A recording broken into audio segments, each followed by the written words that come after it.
when you were a kid, you went out to, you spent, your parents, and I never quite understood exactly how they ended up doing it, but they ended up out in California working for the Swami Paramahansa Yogananda. And how did that come about exactly? Well, it was pretty tough times in right around 1930 and those days because of the depression at that time. And my aunt was out in California working in a sort of a commune, and it was led by a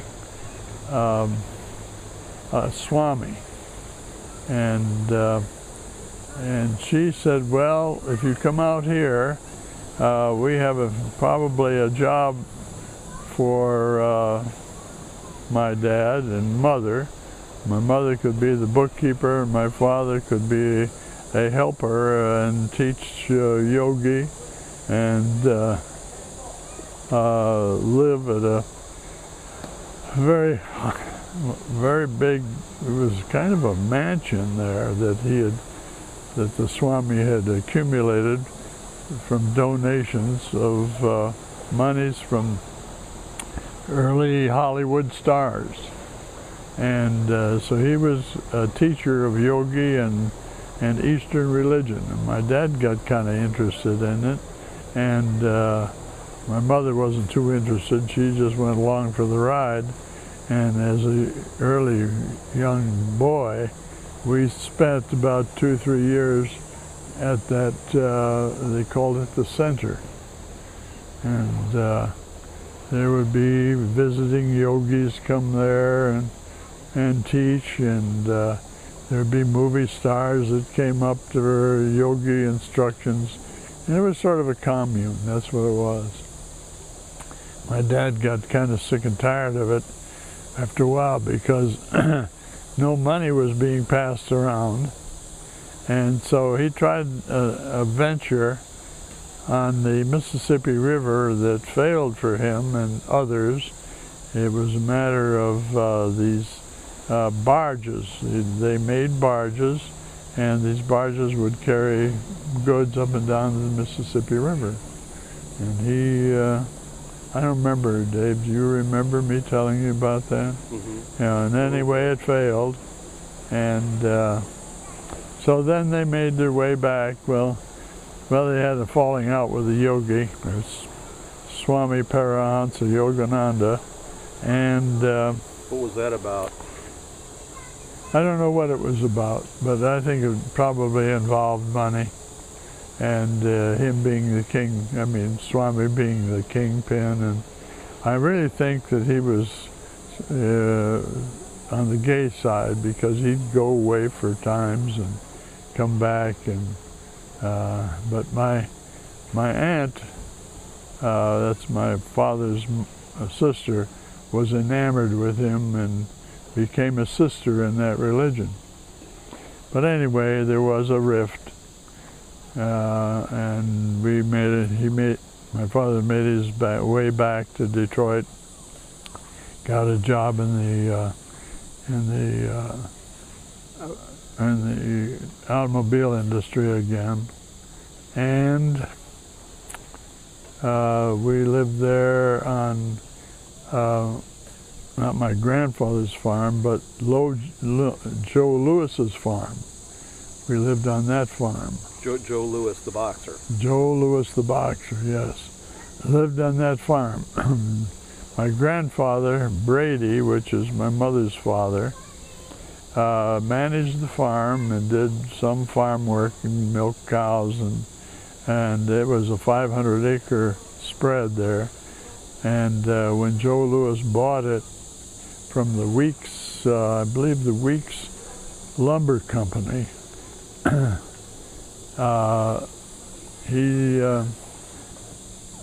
we spent time there, and my dad worked on the farm a little bit, maybe painting and doing roofing and stuff like that. But later he went back to work. Then we moved to Utica proper, which wasn't a very big city. And then My dad worked at the Chrysler Motor Works and Chrysler Industries anyway, until he retired. When he retired, I moved temporarily to Mount Clemens and spent some time in a small animal practice there. I liked it for a while, but then I wanted to be on my own, and my dad urged me to try to find some place to practice. So I left, went back to Middlebury, and then I looked around some more and then finally settled in LaGrange, Indiana. Then I went into the service for a couple of years in the Air Force, and then when I came back, I spent another 6 months to a year in LaGrange, vowing to do something else. So I then came to Elkhart, Indiana, and built that practice. Since the 1950s or so, or maybe 1960s, you've had kind of a strong philosophical orientation towards the philosophy of Ayn Rand. When did that start? Well, I had a good friend, and I was always interested in philosophy because my dad was interested in it also, because he had been Catholic, and he broke away from the Catholic religion. My mother was Lutheran, and my dad, when he went to get married, the priest said that he wouldn't marry them unless my mother converted. So he kind of got teed off about that, and he said, well, I'm not going to be a Catholic anymore. So he abandoned that, but he was always interested in philosophy, and I'm talking about Emerson and Thoreau. And Emerson kind of intrigued him, and he used to read to me about Emerson and Thoreau and their writings. And I was pretty young at the time, high school age, and I didn't understand a great deal of it, but it did pique my interest. So I said, well, there must be something to this. So I had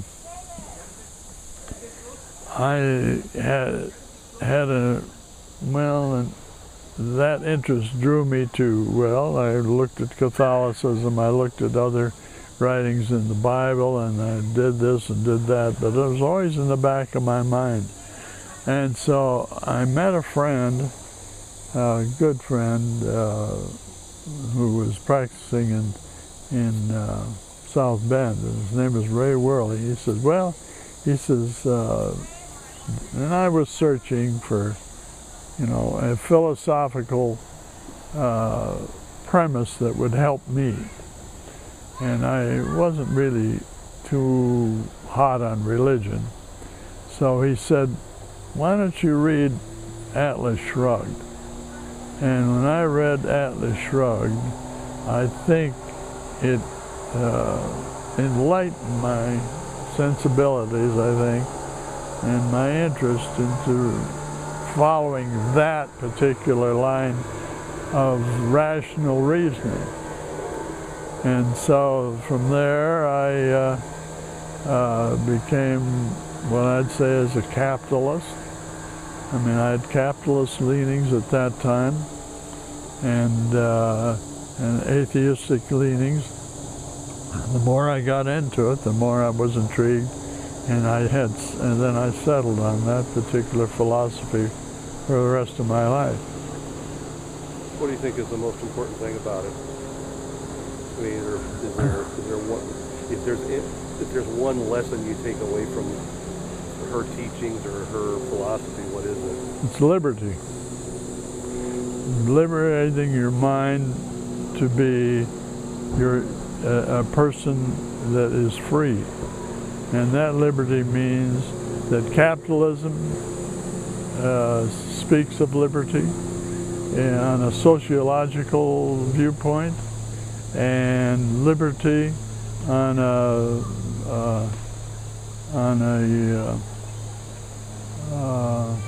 economic bent. So if you believing in God, you are actually a slave to that entity, because it requires you to be a disciple of it. And also in economics, the government demands that you be a disciple of the government. So as a result, I wanted freedom, and I think that's what speaks of Ayn Rand's religion. Not religion, but philosophy. Everybody has to have a philosophy somewhere of life that guides their actions. And her precepts and her values, and of course man has to consider values, her values coincided with mine. But mainly, it's freedom of mind, freedom of to do whatever you want to do in a way that's compatible with your life and civilization. So do you think that the Constitution or the Declaration of Independence is an objectivist document? I think so, yes. I think it really is, because it tells what the government can't do to you. Right. The Constitution does. Yeah, the Declaration, of course, is more. Yeah, it does. It sort of says, this has to end. That's right. Yeah. So all through civilization, there's only been one really constitution that has addressed that issue of liberty to man, and all the other ones are statist in nature, because it means that you live for the state. And Ayn Rand's philosophy is that you live for yourself. And the primary thing in life, number one, you have to procreate. Because nature demands procreation. Next thing is that it demands that you be happy. And the way you achieve happiness is through work and accomplishment.